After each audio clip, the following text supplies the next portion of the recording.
Explosive testimony upends the impeachment debate. This was the worst hoax in the history of our country. President Trump lashes out at Democrats as the Justice Department launches a criminal probe of the Russia investigation. We're going to go and see if we can get inside. And Republicans storm an impeachment hearing. The attempted impeachment of President Trump is inconsistent with due process as we know it. After bombshell testimony from a top diplomat. Bill Taylor gave a devastating opening statement. They're freaked out. They're trying to stop this investigation. Next. This is Washington Week. Once again, from Washington, moderator Robert Costa. Good evening. The House impeachment inquiry that has gripped Washington was jolted this week by two major developments, essentially two new crosscurrents that could affect the debate for weeks to come. First, America's top diplomat in Ukraine, Ambassador William Taylor, gave damaging testimony behind closed doors, testifying that the White House did threaten to withdraw military aid unless Ukraine announced probes that would politically benefit President Trump. The testimony by Taylor, an Army veteran and a respected diplomat, undermined President Trump's insistence that there was no quid pro quo. Then, late Thursday, came reports that Attorney General William Barr has opened a criminal investigation of the FBI's conduct during the 2016 campaign, even as the DOJ Inspector General is wrapping up his own investigation of related issues. Those proceedings have been cheered by the president and by Republicans who see them as a counterweight to the House impeachment probe. House Democratic Chairman Adam Schiff and Jerry Nadler released a statement in response, quote, "If the Department of Justice may be used as a tool for political retribution or help the president with a political narrative for the next election, the rule of law will suffer new and irreparable damage." Joining me tonight, Karin DeMargin, congressional and national security reporter for The Washington Post, Catherine Lucy, White House reporter for The Wall Street Journal, Amna Nawaz, national correspondent for the PBS NewsHour, and Jonathan Swan, national political reporter for Axios. Karin, you've been following this impeachment inquiry all week at the Capitol, but for the DOJ to now be opening a criminal investigation, what's the significance of that development amid all the other impeachment news? Well, the timing has to be pleasing the president because it presents a counter-narrative for what's been going on. You have the impeachment investigation, which we know right now, looking at the Ukraine connections, and you have the investigation into the origins of the Russia probe, which Russia and Ukraine are not that separable, let's just say that, given the president something to focus on, something that he can now double down on as the focus is heating up on impeachment. Look, Durham has been a criminal prosecutor who's been in charge of this investigation for a while. In a way, he has always had, because of the role he plays, the ability to impanel a grand jury or to issue indictments against individuals. We don't know that he's actually taken those steps yet. So the actual significance of what this means, does this actually end up pulling in career investigators from the FBI or elsewhere for some sort of form of malfeasance, or does this just end up being a political gift to the president at a time at which he's feeling like people aren't really behind him and he wants his troops to rally around him? What's the significance of the Attorney General being involved in this kind of investigation? Does it raise questions about the independence of the DOJ? Look, I think President Trump has always been pretty clear about the role that he thinks the traditionally independent Department of Justice should play, which is that he should be able to direct the work that they're doing, and by extension, the work that the Attorney General is doing. We know Attorney General Barr is involved in this investigation that's being led by John Durham, who's the U.S. Attorney in Connecticut. And so there are obvious questions there about what exactly was the motivation for opening this investigation in the first place. But Barr messaged this very, very early on, right? He said before Congress, I do believe spying occurred on the Trump campaign. I would be willing to explore the origins of the Russia investigation.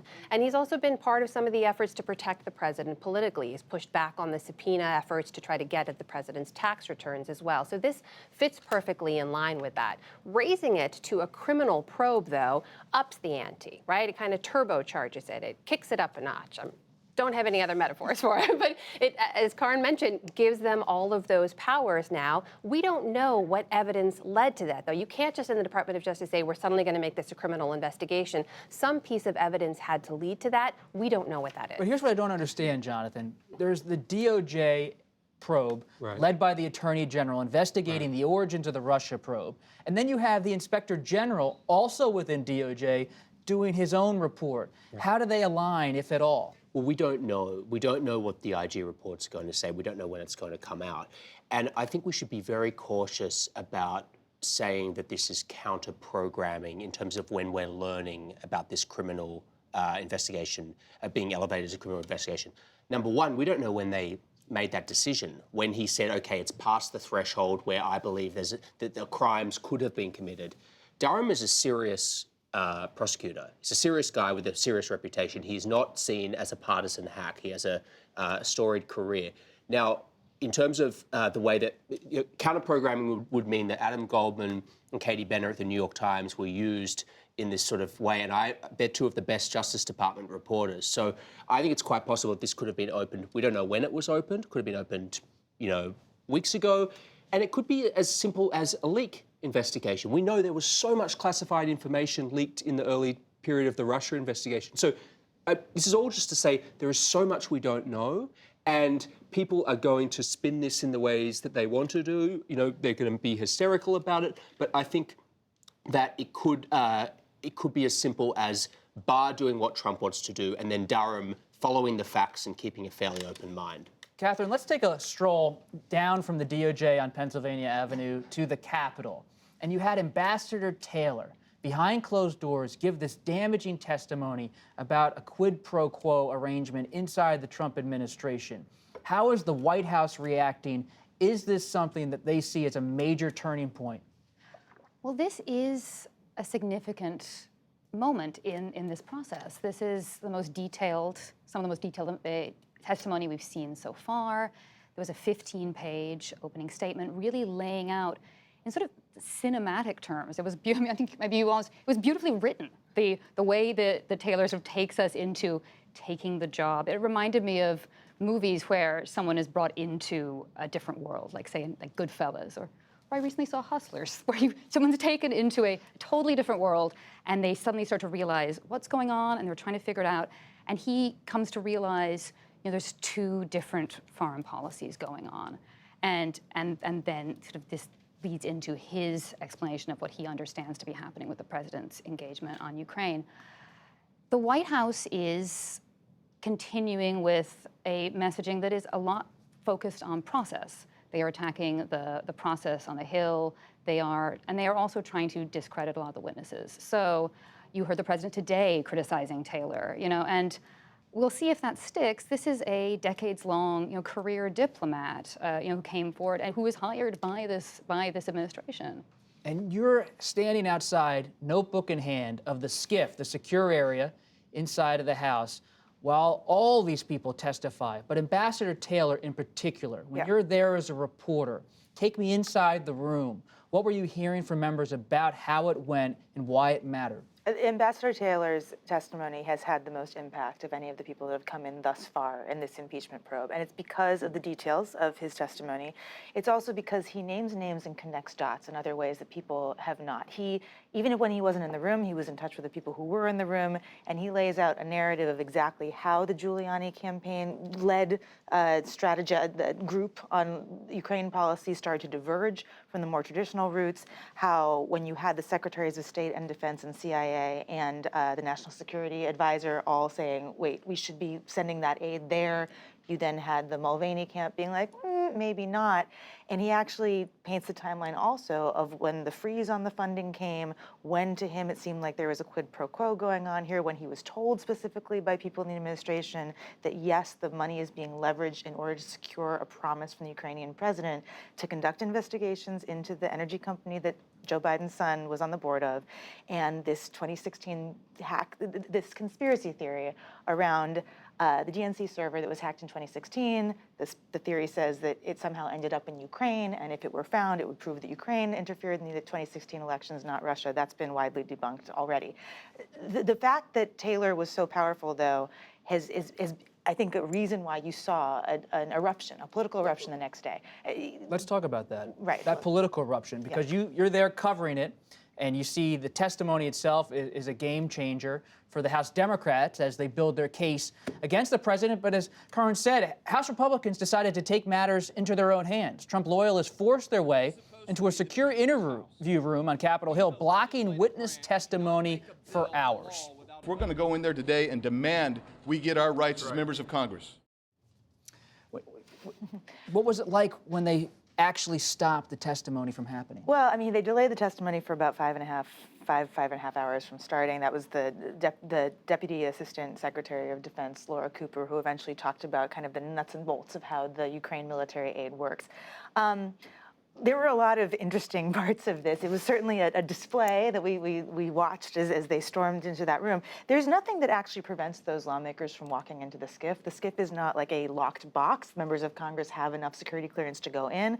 Also, about a dozen of the people who were storming into that SCIF already had the right to be there because they are members of these 3 panels. And just finally, I should make the point that, you know, a lot of the argument that has been about process, as Catherine was referring to, the Republicans are a part of this process. They have the right to ask questions in these interviews. They are getting equal time. They don't like the fact that this is happening, but they're not being iced out the way that claimed that they were. It's also worth pointing out that entire spectacle took place the day after President Trump is calling on Republicans to take off the gloves and show up and fight for him. He wants to know that members of his own party are actually showing up and on his side of this fight. And this was one way they could display that. It's also worth pointing out the obvious hypocrisy, because a few years ago, when Republican Trey Gowdy was leading closed-door investigative sessions into the U.S. attacks, the attacks on the U.S. facilities in Benghazi, he argued they should be closed door for a reason. Those reasons are that there's national security interests at play, and also it gives witnesses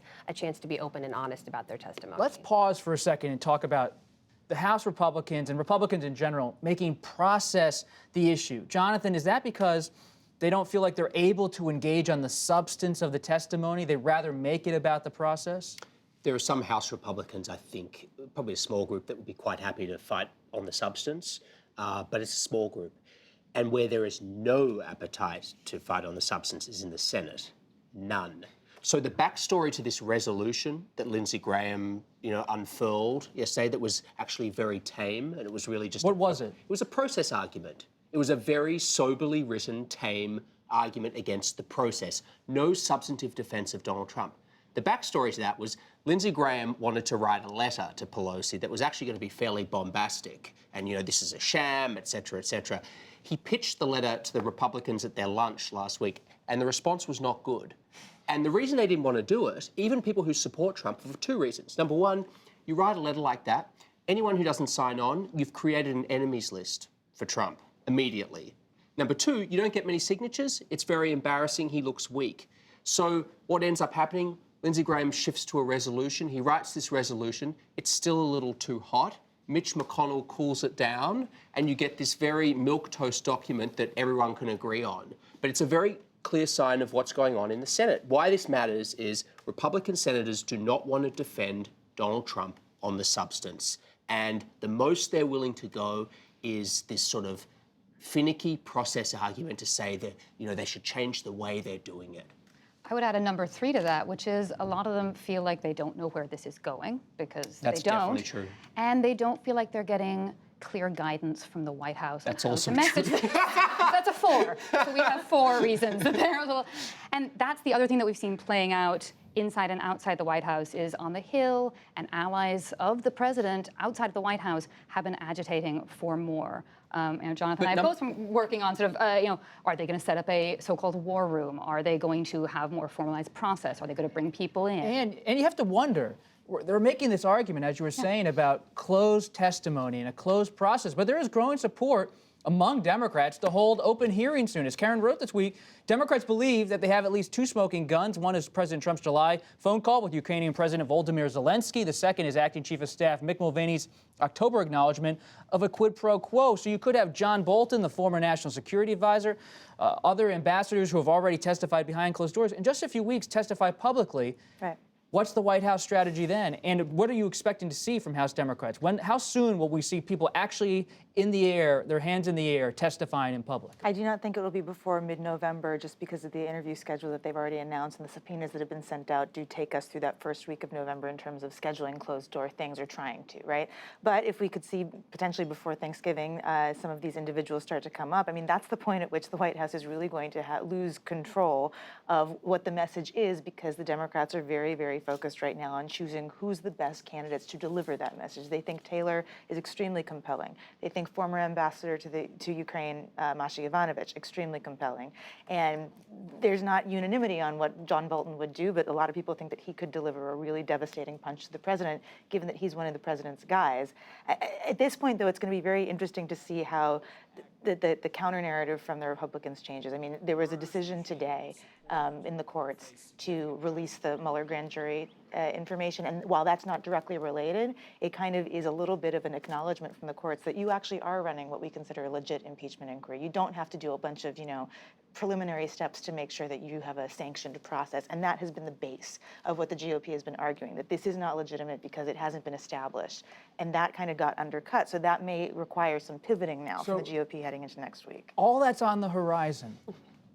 How fragile is the Republican coalition as they confront the facts, as they confront everything that's coming ahead? You have to imagine there's going to be a moment of reckoning at some point, right? What prompts that, though? Well, look, a lot of the Republicans are weighing their own re-election bids right now. If you are a vulnerable Republican in 2020, you have to very carefully weigh how closely to align yourself with the president when you don't know where the facts of this impeachment inquiry are going to lead, or whether to stand up with other members of your party and vociferously defend him right now. I think a lot of people are weighing that decision very, very carefully, and I don't think there's enough facts that we've had revealed from the investigation to inform that decision.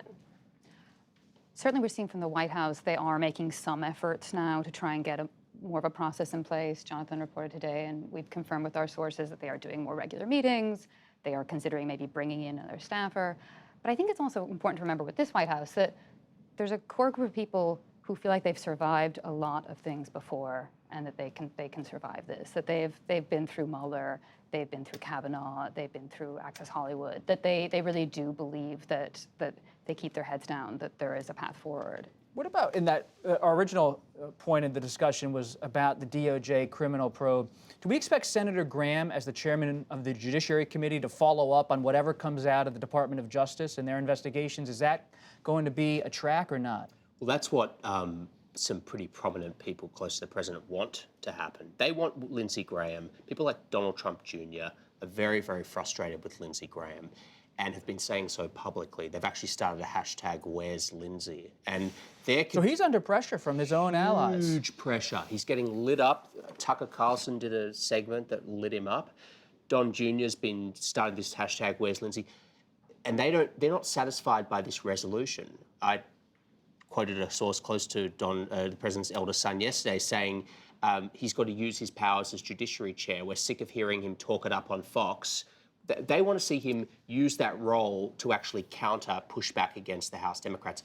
I don't know specifically what they want him to do, but there's going to be a huge amount of pressure on him to do something in terms of witnesses or whatever. Lindsey Graham said he doesn't want to turn it into a circus, but he might feel a bit of pressure.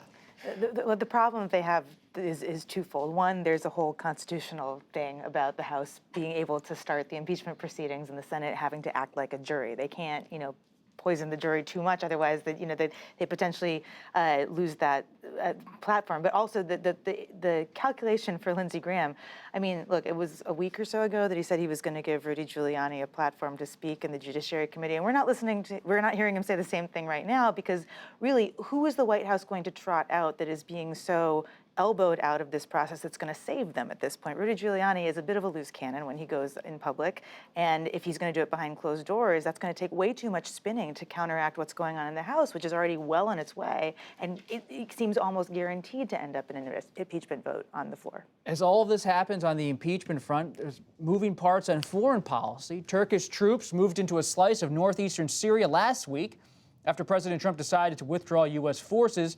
And on Wednesday, he announced Turkey had agreed to a permanent ceasefire. This is something they've been trying to do for many, many decades. Let someone else fight over this long, blood-stained sand. President Trump also announced the creation of a narrow safe zone between Turkey's southern border and the northern part of Kurdish territory. Now, with the U.S. effectively out of the area, President Erdogan of Turkey and Russian President Vladimir Putin signed a power-sharing deal this week for the region, changing the dynamic in the Middle East. Amna, what does this deal mean for Russia as it tries to have more of a presence in the Middle East? It means exactly that. Russia has much more of a presence and much more influence it can exert To what end? in that space. Well, for a number of reasons. One is just part of the larger geopolitical sphere, right, that they're more aligned with Turkey now. Turkey is closer to them on a number of ends. We saw this previously with tensions between Turkey and the U.S. and a deal for an air missile defense system called the S-400. They bought from the Russians. The U.S. didn't like it. There have been tensions for a while between the U.S. and Turkey, which is a NATO ally, we should remember. But that alliance that the U.S. had with the Kurdish-led forces on the ground, the SDF forces that they stood up, that was always a tenuous alliance because the stronger alliance was always with Turkey. So it was never a question of when the U.S. was going to leave because we knew the U.S. would have to leave at some point. The big question, of course, was how they were going to leave. And by all accounts, including a senior State Department official I spoke to the day after that call between President Trump and President Erdogan, it was total chaos in terms of how that decision was reached. Catherine, why inside of this White House did you have President Trump and many of his advisors pulling back on sanctions on Turkey, giving President Erdogan essentially what he wants? I think the president was looking to resolve this, and I think anytime you think about this president's foreign policy, you really have to think about it in the America First frame. And the thing that he keeps coming back to is getting troops out of these regions, reducing our presence abroad. And I think this sort of fed into that idea still, that he was able to at least try and get some troops out. He was able to sort of try and declare Is it part of his this finished. 2020 pitch? Well, certainly I was at his rally in Texas last week, and he talks a lot about trying to reduce, engagement in foreign wars or longstanding foreign conflicts, and that's very popular with his base. The problem, though, is that he's still potentially sending more troops to protect oil fields with no That's absolutely allies right. now, and those troops that he's pulling out aren't immediately coming home. America's presence in the Middle East increased in the week that he was ending endless wars. They sent 1,800 troops to Saudi. And they're actually more in danger now because they don't have a capable ally who's potentially inclined to stick their necks out again for, helping protect the U.S. troops that are on the ground. What does this mean for the Kurds in the region, this new deal? It's not a great deal for the Kurds. The Kurds lost their strongest ally when we stepped away and turned our back on them. The Kurds are kind of sitting ducks now because nobody likes the Kurds in the region. The Turks think that they are, supporting what the Turks consider to be a terrorist element within their country. They want to have just established land rights, basically. They've got some of that in Iraq, but the Syrian government doesn't like them that much either. They are left now having to take the deal that the Russians brokered. And look, the thing to remember also about Russia is that they are very good at manipulating instability in countries along their borders to maintain control. That's a dangerous game in the Middle East right now, and we have lost an important foothold in one of the most dangerous areas, and the stakes of that could be catastrophic going forward. You have to give Donald Trump points for accuracy. It is true that they have wanted this for a long time.